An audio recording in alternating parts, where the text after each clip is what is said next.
Assalamualaikum warahmatullahi wabarakatuh. Kami dari kelompok 2 mata kuliah PPA. Di sini materi yang akan kami jelaskan adalah mengenai kegiatan ekonomi kaitannya dengan perkembangan iptek. Adapun dalam video ini akan terbagi menjadi 3 bagian. Yang pertama yaitu materi kegiatan produksi kaitannya dengan perkembangan iptek. Yang kedua adalah kegiatan distribusi kaitannya dengan perkembangan iptek. Dan yang terakhir adalah kegiatan konsumsi dalam kaitannya dengan perkembangan iptek. Di sini anggota kami yang pertama adalah saya Taufikur Rahman NPM 1723740. Yang kedua saya Nur Fatmata Sakdia NPM 17 2003 718. Yang selanjutnya ada Dia Ayu Saputri dan juga ada Iza Karina. Nah, dan yang terakhir ada Peatrika Ditya Putri, di mana salah satu dari anggota kami tidak bisa bergabung di sini karena ada di luar pulau ya, ada di Kalimantan. Nah, di sini saya akan coba cross check dulu. Silakan dipegang Mbak Fatma. Di sini kita akan menghubungi Mbak Patrick dulu.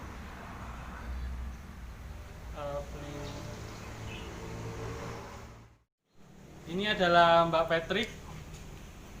Hai Mbak Patrick. Halo Mbak Patrick, saat ini ada di jarak jauh, jadi kita bisa saling mengkomunikasikan dengan cara video call dan juga lihat internet. Ada 1 kata 2 kata Mbak Patrick, silakan.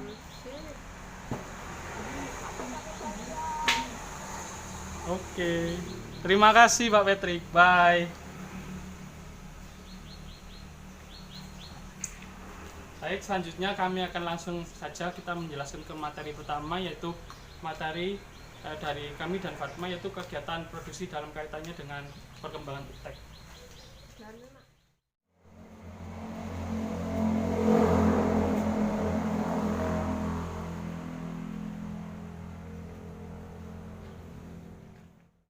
Di sini saya akan menjelaskan pengertian tentang iptek, produksi, dan faktor produksi.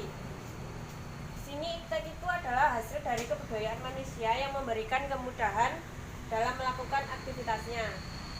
Terus ada kegiatan produksi, yaitu kegiatan yang menghasilkan barang atau jasa, atau kegiatan yang menambah nilai guna barang dan jasa itu sendiri. Terus faktor produksi di sini ada 4, yaitu sumber daya alam, tenaga kerja, modal, dan kewirausahaan. Baik, selanjutnya di sini akan saya menjelaskan sebagai contoh dari kegiatan produksinya yang berhubungan dengan iptek. Di sini kami mengambil sampel atau contohnya itu kegiatan produksi produk mobil Toyota. Yang pertama bisa disimak di sini yaitu tahap proses shop produksi Sienta.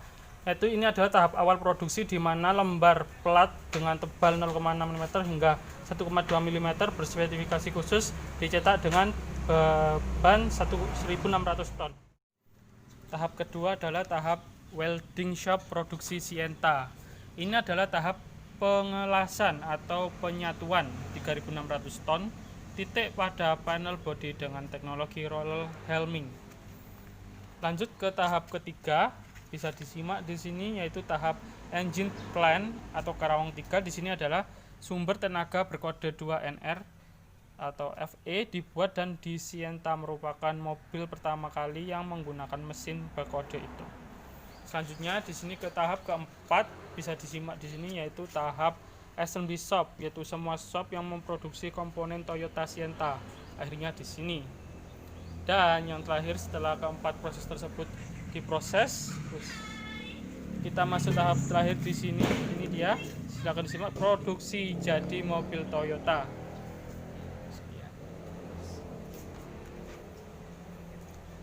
Baik, sekian presentasi dari kelompok kami.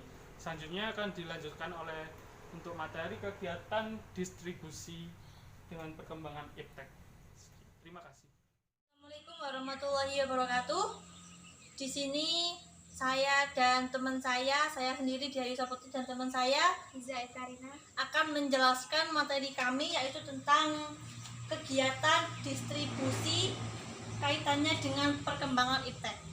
Jadi yang pertama, apa itu distribusi? Distribusi yaitu dalam Kamus Bahasa Indonesia, pengertian distribusi adalah pembagian pengiriman barang-barang kepada orang banyak atau beberapa tempat. Yang kedua juga ada faktor-faktor yang mempengaruhi distribusi. Yang pertama ada faktor jumlah produk, yang kedua sarana komunikasi, yang ketiga sifat produk, yang keempat luas daerah, yang kelima faktor perusahaan, yang keenam sarana angkutan, yang ketujuh faktor biaya, dan yang terakhir kondisi pasar. Selanjutnya ada juga tujuan dari dilaksanakannya distribusi tersebut. Yang pertama yaitu menyampaikan barang atau jasa dari produsen kepada konsumen. Yang kedua, mempercepat sampainya hasil produksi ke tangan konsumen. Yang ketiga, tercapainya pemerataan produksi. Yang keempat, menjaga kontinuitas produksi. Yang kelima, meningkatkan kualitas dan kuantitas produksi. Dan yang terakhir, meningkatkan nilai guna barang dan jasa tersebut. Kemudian ada jenis-jenis distribusi. Yang pertama yaitu jenis distribusi langsung, yaitu adalah suatu kegiatan penyaluran barang dan dari produsen langsung kepada konsumen. Dengan kata lain, produsen berperan sebagai distributor dan proses distribusinya tidak melalui perantara atau pihak ketiga. Yang kedua ada distribusi tidak langsung, yaitu suatu kegiatan penyaluran barang atau jasa dari produsen kepada konsumen yang menggunakan perantara atau pihak ketiga. Demikian pengertian dari distribusi tersebut. Kemudian di sini ada contoh kegiatan distribusi yang akan dijelaskan langsung oleh teman saya. Ya, contohnya ini distribusi dari kegiatan pemesanan barang dari Gojek. Yang pertama, tahap awal distribusi yaitu harus tersedia tempat penjualan hasil produksi.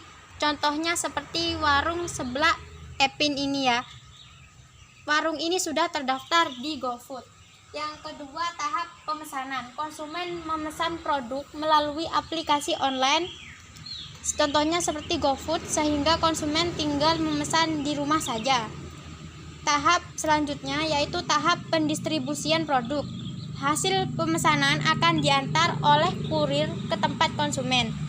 Selanjutnya, barang atau produk yang dipesan sampai di tangan konsumen.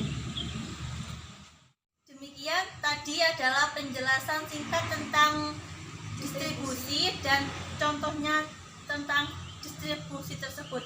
Terima kasih. Wassalamualaikum warahmatullahi wabarakatuh. Assalamualaikum warahmatullahi wabarakatuh. Pagi hari, kita dibangunkan oleh alarm yang berbunyi di smartphone kita.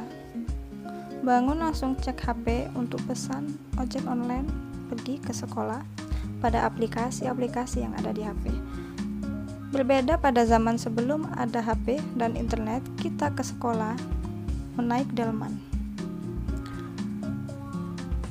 Perbedaan antara sebelum dan sesudah adanya teknologi sangatlah berbeda. Sebelum adanya internet maupun smartphone, kita menggunakan jam beker dan telepon genggam sebagai alat prasarana kita gunakan sehari-hari. Pada zaman dahulu, kita tidak dapat memesan ojek online, hanya bisa menggunakan prasarana konvensional untuk berangkat ke sekolah. Pada era zaman sekarang, kita dapat belanja, membeli jasa maupun barang secara online karena perkembangan teknologi semakin pesat. Tentunya perkembangan teknologi ini dari masa ke masa mengalami revolusi yang bertahap yang didukung dengan teori-teori dan prakteknya.